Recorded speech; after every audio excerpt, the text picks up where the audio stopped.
Primeiro livro de Samuel, capítulo 4, diz assim: veio a palavra de Samuel a todo Israel. Israel saiu à peleja contra os filisteus e se acampou junto a Ebenezer. E os filisteus se acamparam junto a Afeca. Dispuseram-se os filisteus em ordem de batalha para sair de encontro a Israel. E travada a peleja, Israel foi derrotado pelos filisteus. Estes mataram em campo aberto cerca de 4.000 judeus, 4.000 soldados de Israel.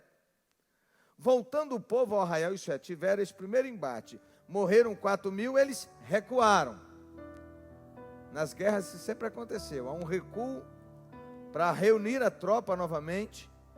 Então eles recuaram e voltaram o povo e voltaram ao arraial. E disseram os anciãos de Israel: por que nos feriu o Senhor hoje diante dos filisteus? Tragamos de Siló a arca da aliança do Senhor, para que venha no meio de nós e nos livre das mãos dos nossos inimigos.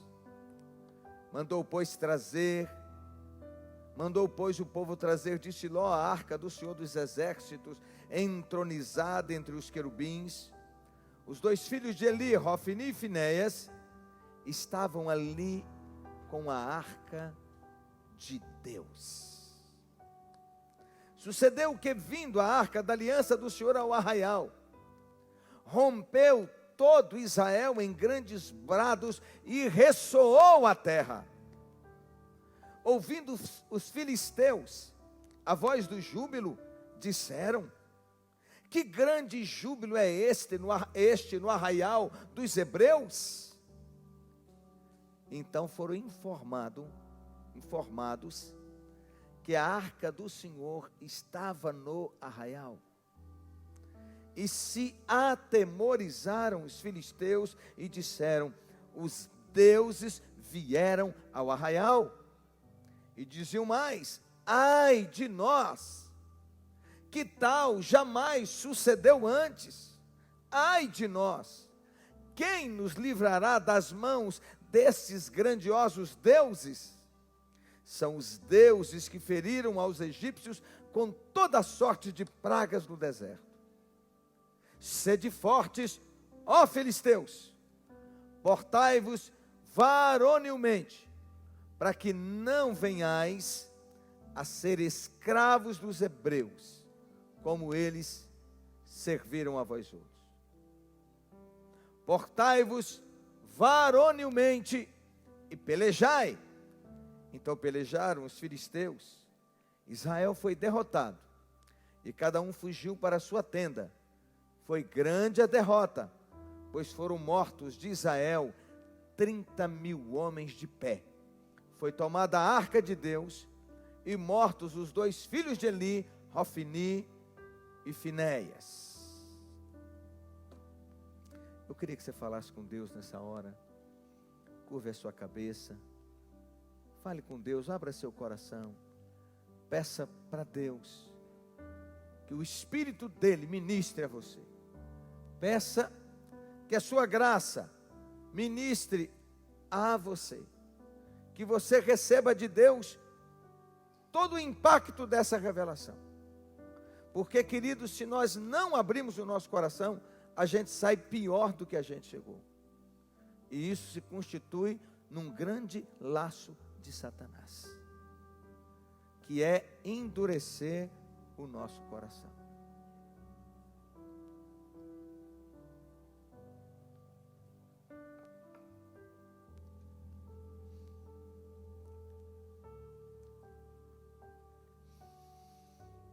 Bendito Senhor, eis-nos na tua presença. Nós te adoramos, te exaltamos, te glorificamos. Ó Jesus amado, ó tu que venceste a morte e que recebestes o nome que está acima de todos os nomes, e ao teu nome, ó Yeshua, todos têm que se curvar diante da tua grandeza, diante da tua majestade, porque teu é o reino. Diga comigo, teu é o reino, teu é o poder, toda a glória pertence a ti. Recebeste o nome que está acima de todos os nomes, e ao teu nome, diante do teu nome, Senhor Jesus, todo ser no céu, na terra e debaixo da terra tem que se curvar diante da tua majestade. Nós te damos glórias. Dê glórias a Deus. Mais forte. Mais forte. Mais forte, igreja. Glória a Deus. Aplauda aquele que reina.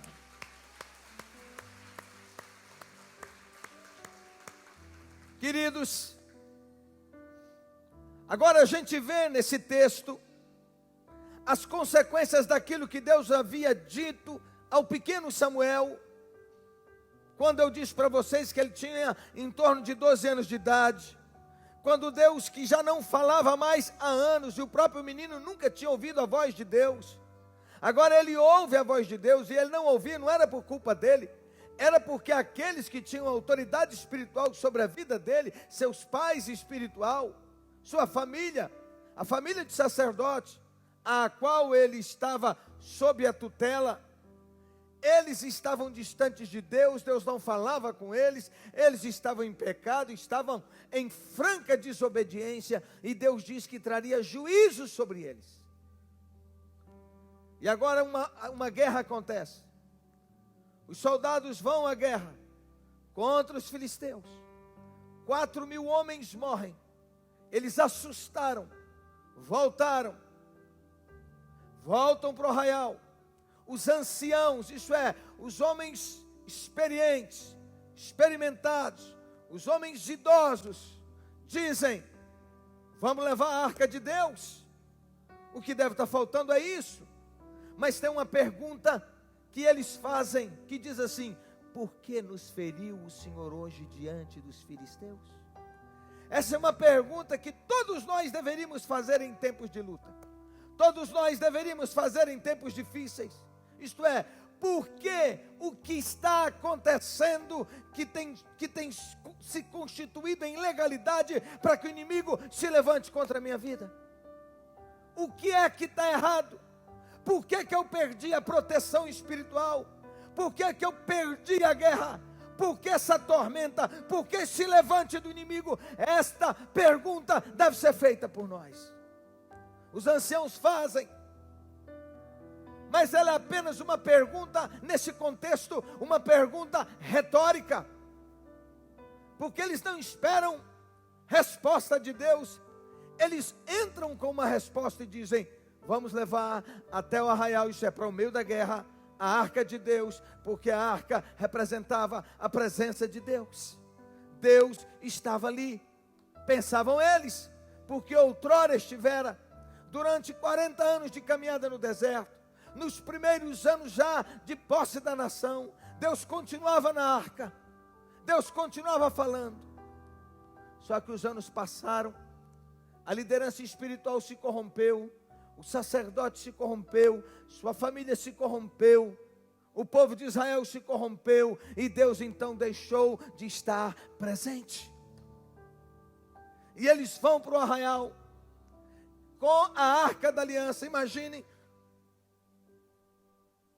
mais ou menos desse tamanho, dentro dessas dimensões, os sacerdotes levando, e eles tinham já tido o impacto de morrerem 4.000 homens, estavam temerosos, e quando a arca chega, a Bíblia diz que eles começam a gritar, eles começam a celebrar, eles começam a glorificar. Eu acredito que os glórias a Deus e aleluias eram constantes no meio deles, e eles não paravam de celebrar, recobrando a confiança. Agora sim, nós vamos vencer, porque Deus está no nosso meio. É isso que eles estão dizendo. Diga: mas Deus não estava.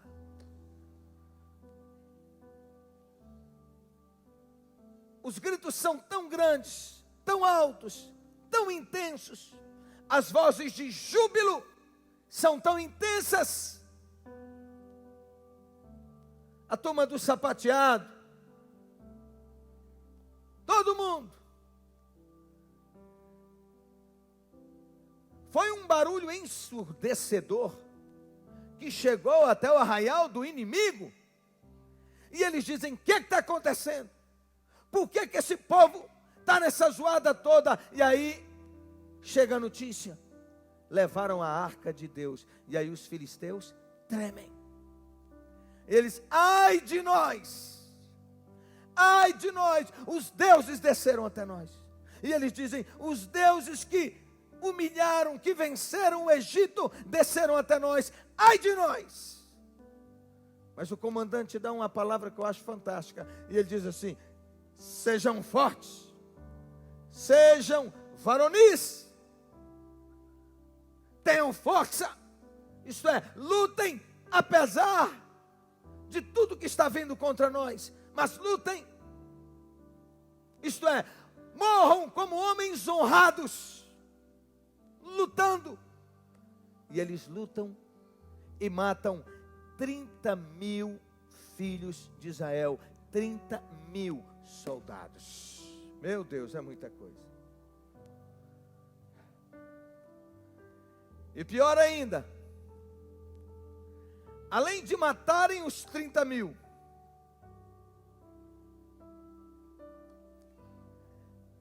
eles tomam a arca de Deus. Olha o que o diabo está fazendo. Olha que legalidade que o diabo teve para fazer. Antes já tinha matado 4.000, agora mais 30.000 soldados. Ainda toma a arca, que era o símbolo da presença de Deus. É como dizer assim: esse seu Deus não é de nada, e nós estamos levando daqui, porque não vale nada. O nosso Deus é maior. E assim eles fizeram, e assim eles se comportaram. E eles levam a arca e colocam no templo do Deus deles, Dagom, aos pés de Dagom, crendo, proclamando, celebrando, jubilosos, de que Dagom havia lhes dado a vitória. Mas antes de seguir, eu volto atrás um pouquinho, para pensar com vocês. Gritos, júbilos, glória a Deus e aleluia, sem vida na presença de Deus, é mesmo que nada. O respaldo do céu, a presença de Deus, anda conosco quando nós andamos com Ele. A presença de Deus, a glória de Deus, a arca de Deus, a Shekinah de Deus está presente, como consequência de uma vida santa, a nossa vida, que é altar para que Deus habite. Quantos estão entendendo? Dê um glória a Deus bem forte. Esta é a geração Eli, a geração que considerava a presença de Deus como um mero amuleto. Preste muita atenção, que isso é muito forte. Essa geração trouxe vergonha ao nome de Deus. Preste atenção, quando eles saem do Egito, e Deus humilha os 10 principais deuses do mundo da época, que eram os que estavam no Egito. As obras que Deus faz, os juízos que Deus traz àquele povo, o mar vermelho aberto, a comida, a sustentação, a nuvem de fogo à noite, a nuvem para protegê-los ao dia, por causa do calor, o maná, as cordonizes, a água da rocha, a vitória sobre os inimigos, tudo isso exaltava o nome de Deus. Onde Israel chegava, eles iam caminhando e a glória de Deus parava, e eles então armavam uma tenda ali. Quando eles paravam ali, os vizinhos todos começavam a tremer, as nações inimigas começavam a tremer, porque sabiam que os deuses, na cabeça deles era assim, como eles tinham muitos deuses, Eles eram politeístas, eles não eram monoteístas, como Israel, eles não tinham um único Deus. Então, quando Israel chegava, eles pensavam, os deuses que derrotaram o Egito chegaram aqui, vão acabar com a gente. E assim acontecia. Foi em Jericó. Foi assim em Jericó, foi assim em Ai, foi assim em mais de 30 batalhas que Josué venceu. Então preste atenção, por favor. Quando eu e você apenas fazemos barulho com o nome do Senhor, mas não andamos na presença do Senhor, nós estamos tirando a glória de Deus, desonrando a Deus. E o inimigo tem legalidade para nos obstruir, para nos derrotar. Quantos estão entendendo? Para trazer vergonha ao nome de Deus. Isso é muito sério. É por isso que Jesus diz que você é sal da terra e luz do mundo. Jesus diz que você, eu, você, nós, somos os luzeiros da terra. Por isso a necessidade de andar com uma vida íntegra e santa na presença do Senhor, porque serviremos de testemunho para os outros, para que o temor de Deus esteja sobre a vida das pessoas, para que elas decidam também a servir esse mesmo Deus. Mas quando a nossa vida é uma vergonha, quando nós apenas fazemos barulho, quando nós apenas aprendemos e ficamos com amuletos, com jargões religiosos, nós não vencemos o inimigo, nós somos derrotados, humilhados, e o nome do Senhor é envergonhado, o nome do Senhor é desonrado. Essa foi a geração Eli. Isso é muito sério. Essa geração perdeu a unção, foi a geração que perdeu a autoridade espiritual, foi a geração que perdeu a comunhão com Deus, foi a geração que perdeu a autoridade sobre os filhos, perdeu a voz profética, perdeu o respaldo de Deus e o respaldo dos homens, perdeu os filhos, geração marcada por ter recebido juízo de Deus. Mas essa geração, a geração do sacerdote Eli e seus filhos, é a geração que nos adverte a não brincar com Deus, a não brincar de ser crente. Somos advertidos que grito de guerra, diga comigo, gritos de guerra, grito de júbilo, no arraial, sem santidade ao Senhor, traz desonra e vergonha ao nome de Deus. Você não acha que isso tem acontecido muito hoje com a igreja brasileira? Vimos um terrível escândalo agora. Uma pastora, com o nome por esse país afora, a Flor de Lis, hoje virou meme, motivo de chacota. Quando toca as músicas dela, todo mundo dá linha. Inúmeros memes. Eu vi um esses dias que o homem estava para ia tomar um suco, e aí tocou a música dela, ele desistiu de tomar o suco, com medo de estar envenenado, porque a mulher envenenava o marido. Uma mulher com a igreja com mais de 4.000 pessoas no Rio de Janeiro, os principais cantores e nomes da música gospel estavam lá, tinha alarido de guerra, tinha barulho, tinha muito glória a Deus e aleluia, mas não tinha a presença de Deus, porque o altar estava contaminado. Diga, misericórdia. Para vergonha nossa. Para vergonha nossa. E posso falar uma coisa? Deus estava tolerando aquilo há muito tempo. Eu não sabia, você não sabia, nós não sabíamos, mas Deus sabia de tudo. E chegou o tempo em que Deus, e claro que Deus mandou muita gente para divertir, mas não ouviam mais.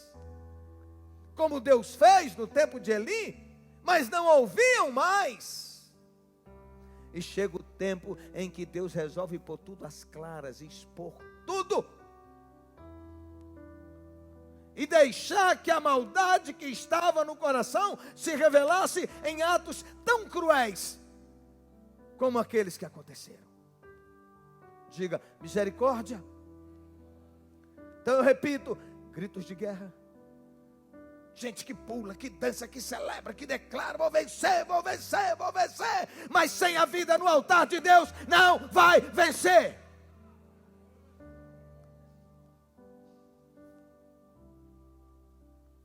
Nós precisamos sim desse entusiasmo. É a Bíblia que nos adverte, é o salmista Davi que nos adverte, e tantos outros, a celebrar com júbilo ao Senhor, a sermos intensos na presença de Deus, a dar glória a Deus, aleluia, a rolar pelo chão, a fazer aquilo que nós sentimos bem ou que somos tocados pelo Espírito de Deus a fazer. Mas isso não é substituto de uma vida santa e íntegra na presença de Deus.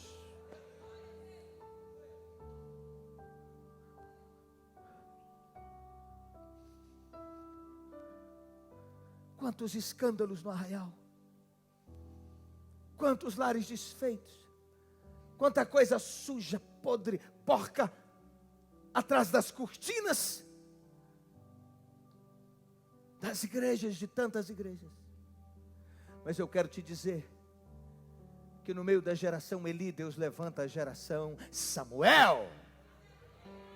É a geração que ouve a voz do Senhor. E não precisa ser velho, e não precisa entender muito, só precisa ter coração limpo, santo e fome de Deus, que Deus vai se manifestar na sua vida e vai te usar como instrumento dele nessa geração.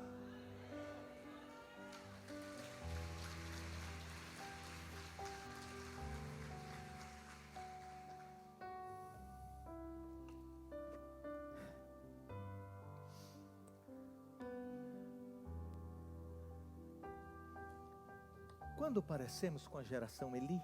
É a pergunta. Respondo, quando fazemos de Deus um amuleto. Essa geração não buscava ao Senhor para adorá-lo.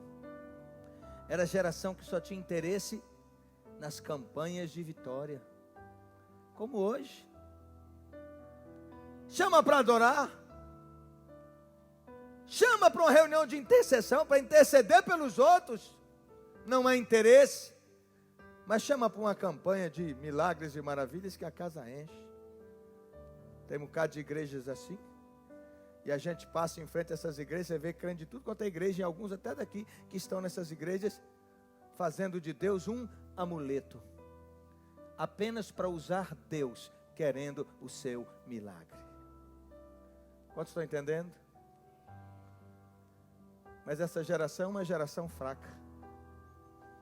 Esses que não têm profundidade na palavra, esses que não têm profundidade como adoradores. Amém, igreja? Amém, igreja? É muito forte o que eu estou ministrando a vocês aqui hoje. Esses também não vão ficar em pé em meio às lutas. Esses não conseguem dar glória a Deus com suas vidas. Porque Deus para eles é o gênio da lâmpada,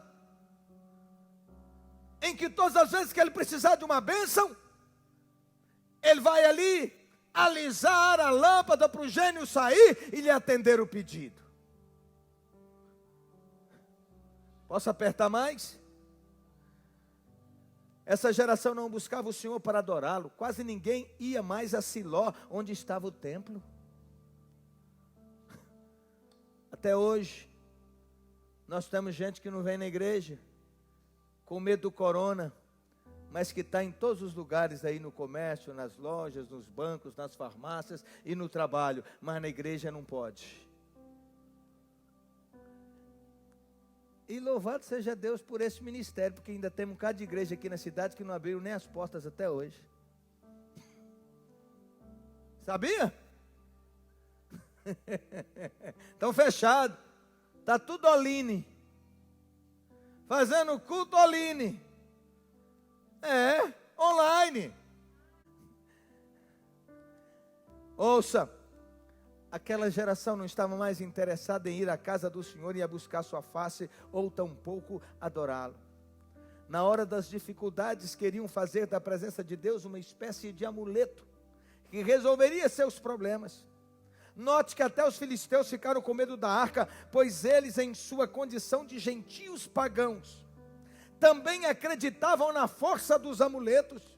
Isso nos mostra que os filhos de Israel já haviam adotado essa forma mundana de pensamento. Sucedeu que, vindo a arca do Senhor ao arraial, rompeu todo Israel em grandes brados e ressoou a terra. É como dizer, e a terra tremeu. Ouvindo os filisteus a voz de júbilo, disseram: que voz de grande júbilo é esta que está no arraial dos hebreus? Então souberam que a arca do Senhor estava no arraial, e se atemorizaram os filisteus e disseram: os deuses desceram contra nós, os deuses que derrotaram os egípcios desceram contra nós. Para essa geração dos filhos de Israel, Deus já não era mais o Criador, o sustentador de todas as coisas, já não era o Salvador do seu povo, já não era aquele que é digno de honra, de glória, de louvor. Eles não reuniam para dar honra, para dar glória. Eles não podiam dizer: tributai ao Senhor, ó filhos de Deus, entrai por suas portas com ações de graças e nos seus átrios com júbilo de louvor. Eles não reuniam para isso.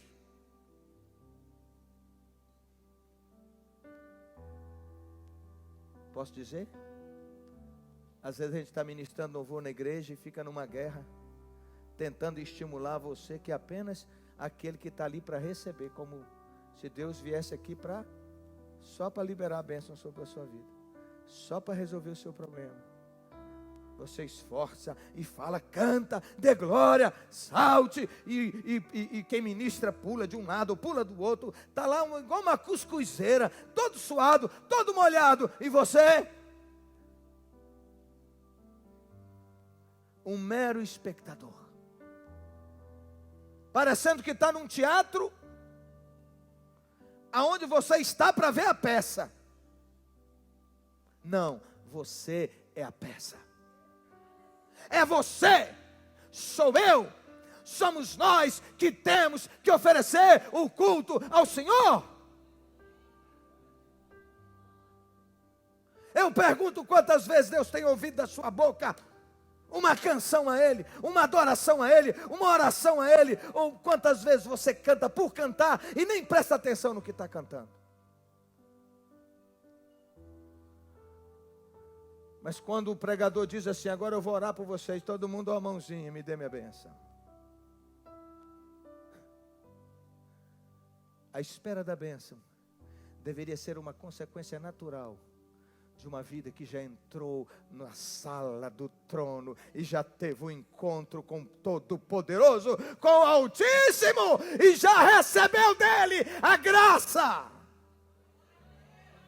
Aracandanaba.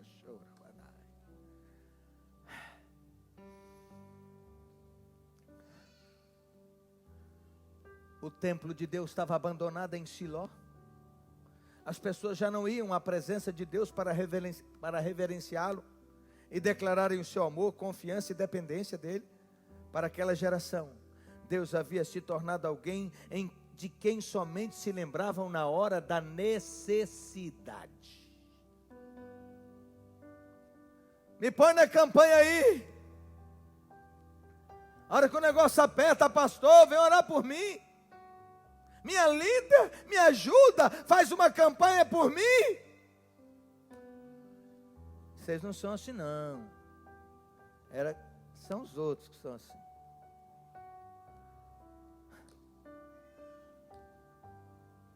Hoje muitos não se importam em buscarem a presença do Senhor. Quando convidamos aos cultos, eles nunca podem, não é? Não podem. Mas basta enfrentar alguma situação difícil que eles estão nas portas. Nosso telefone aí não tem hora para tocar, né? Toca de madrugada, te acordam para pedir socorro. Porque eles não têm intimidade com Deus, eles precisam que alguém seja intercessor por eles, sacerdote por eles.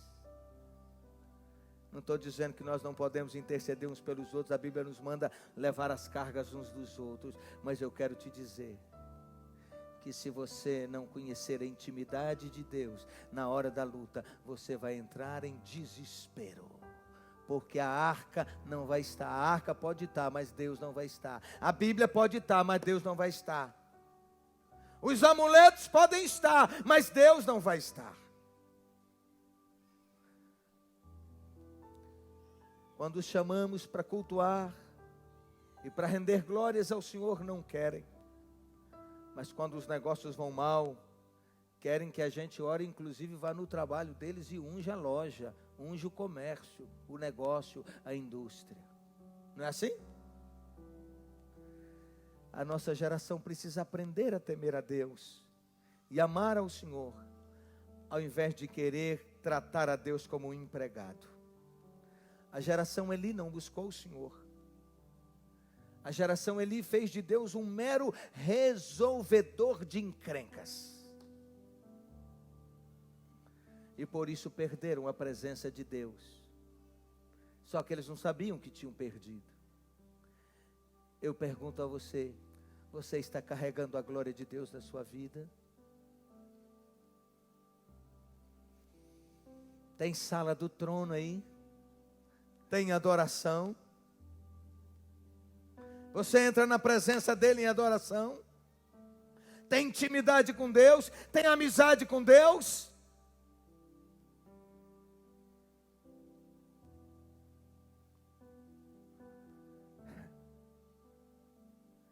Crentes que têm a Bíblia como um amuleto.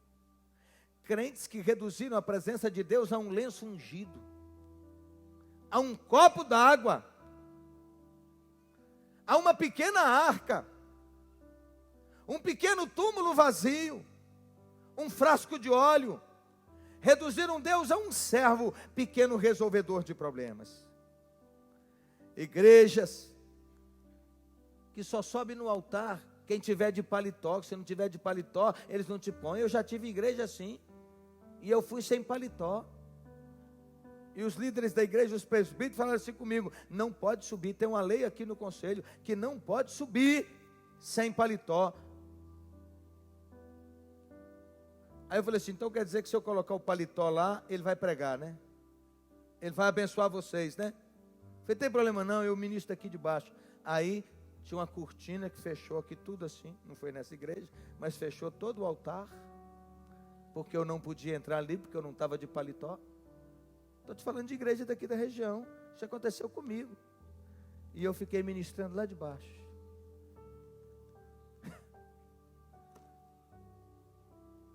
Cheias de regras, de costumes, mas longe da presença de Deus.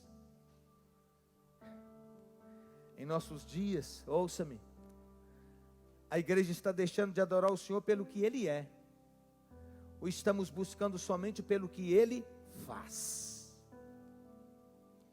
Isso nos deixa parecidos com os seguidores de Satanás. Misericórdia. O diabo não tem seguidores pelo que ele é, pois ele nada é. Ele já foi derrotado por Jesus na cruz do Calvário. Dê glória a Deus. As pessoas fazem pacto com o diabo e o servem em troca de algo. Faz aliança com ele de servi-lo, não é por amor, não é por amá-lo, é por um negócio, para que ele lhes dê alguma coisa. Eles querem fama, fortuna e outras coisas, pagam com as suas próprias almas por isso. Contudo, elas não veem na pessoa do diabo nenhum atrativo, apenas em sua proposta. E qual é o modelo bíblico da atitude correta para nós que servimos a Deus? Depois que a mulher de Jó virou para ele e disse assim, daquele homem que tinha recebido terríveis notícias, o homem que era o mais rico do Oriente, numa noite só perdeu todos os filhos, mataram todos, perdeu todos os seus bens, tomaram as fazendas, roubaram seus bens, tomaram tudo, E ele ainda foi acometido de enfermidade terrível, que a angústia era tanta, a agonia, a dor era tanta, que diz a Bíblia que ele pegava caco de telha para coçar. E a mulher dele entra em desespero e diz assim: amaldiçoa a Deus e morre. Isso é, esse Deus não serve, te deixou você entrar nessa luta, passar por essa situação, esse não serve. Amaldiçoa e suicida. E Jó declarou o seguinte: ainda que ele me mate, nele esperarei. Oh!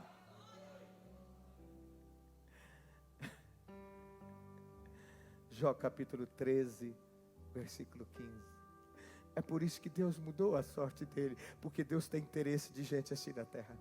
Deus tem muito interesse na sua vida. Mas tome cuidado para não acostumar com a presença de Deus, com as coisas de Deus, com a igreja, e ficar apenas um mero religioso. Mas seja um adorador, seja aquele que transporta a glória de Deus, a arca de Deus. Você é a arca viva de Deus nessa terra. Aleluia! Onde você vai, Deus vai. Onde você pisa, Deus pisa. Onde você toca, Deus toca. Mas se você não andar na presença do Senhor, a sua fala não vai passar de gritos. A gente aprende a fazer tudo, aprende a orar, aprende a expulsar, aprende a decretar, aprende a declarar, aprende tudo. Mas se não tiver a vida na presença de Deus, não tem respaldo do céu.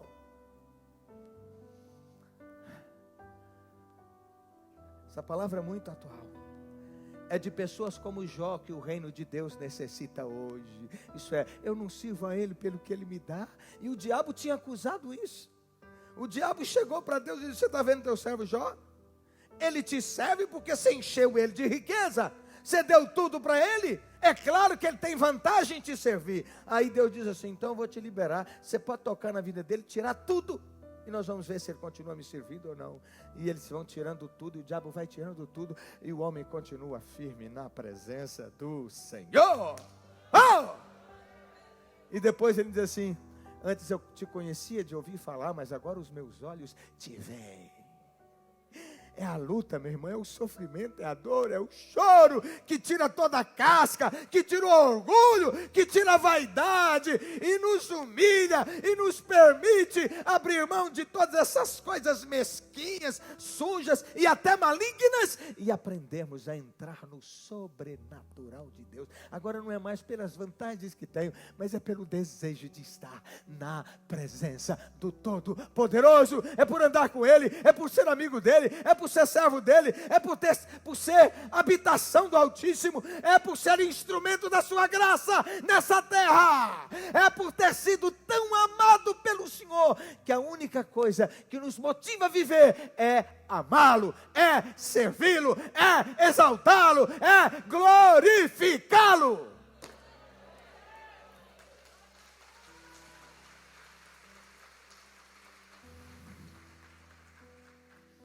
É essa geração que Deus está chamando para a igreja dos últimos dias. Fique em pé, por favor.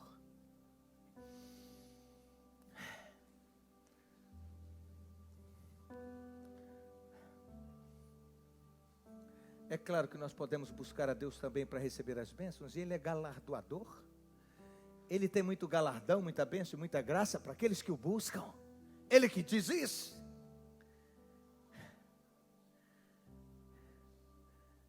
Mas nós não podemos estar na presença dEle apenas por causa dos benefícios. Porque se você está assim, você não entendeu nada. Você não aprendeu a ser filho. E o Espírito de Deus traz ao meu coração a passagem de Lucas 15, que é muito conhecida por todos nós. Muito conhecida.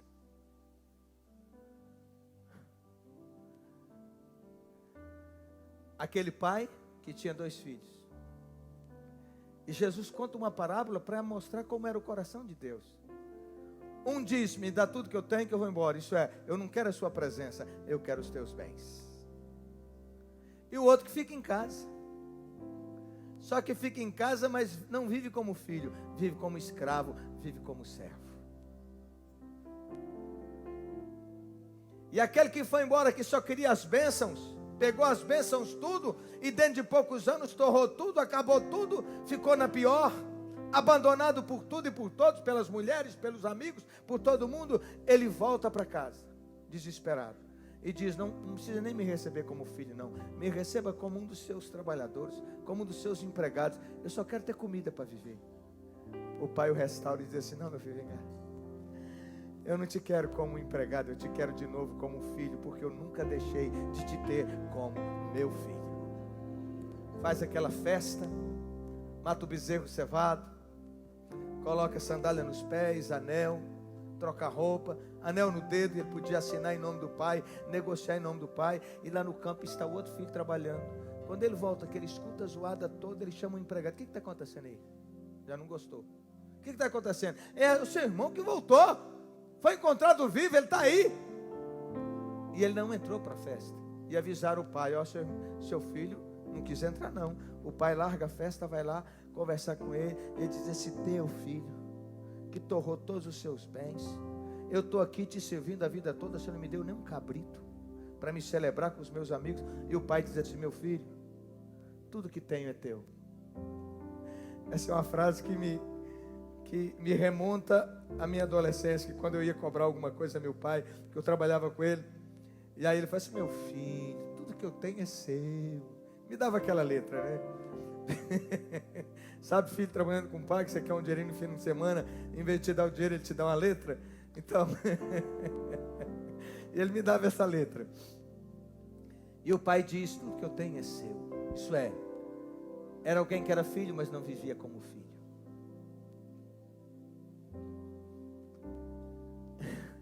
Tem gente servindo a Deus muito mais com medo do castigo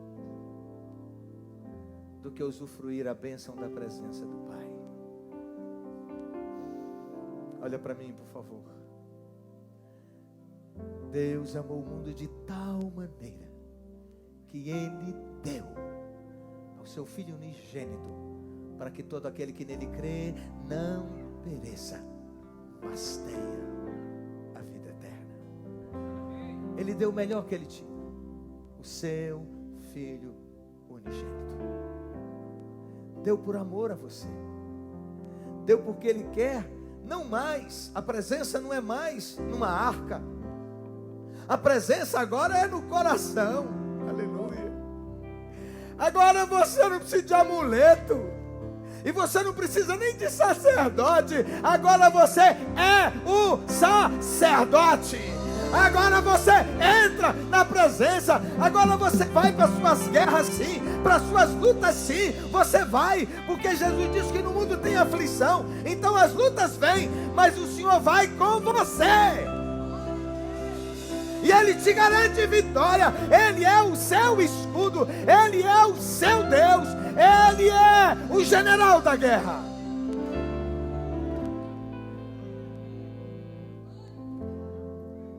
Posso te dar um conselho? Eu te diria: comece a orar diferente a partir de agora, e dizendo: eu quero servir ao Senhor, não pelo que o Senhor pode fazer na minha vida, e eu tenho sido muito abençoado pelo Senhor, mas eu quero servir com tudo que eu tenho, com a minha vida, com a minha saúde, com a minha mente, com as minhas emoções, com o meu serviço, com os meus recursos, com os meus contatos, com tudo que eu tenho. Eu quero servir pelo prazer de ser teu, para o prazer de falar do meu Pai, de andar com meu Pai, e de levar essa graça a outras vidas e a outras pessoas. Chega de religiosidade. Como tem sido a sua comunhão com Deus? Será que você não está ficando igual estava Israel? Seco, árido, só fazendo barulho, só repetindo igual papagaio, mas sem intimidade com Deus. Feche os seus olhos. Fale com o Senhor nessa hora.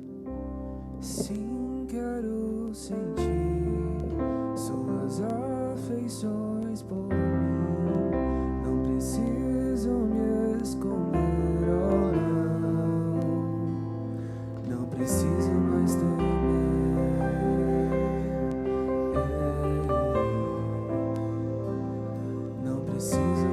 chegar até o altar para a gente orar, vem, fica distante um do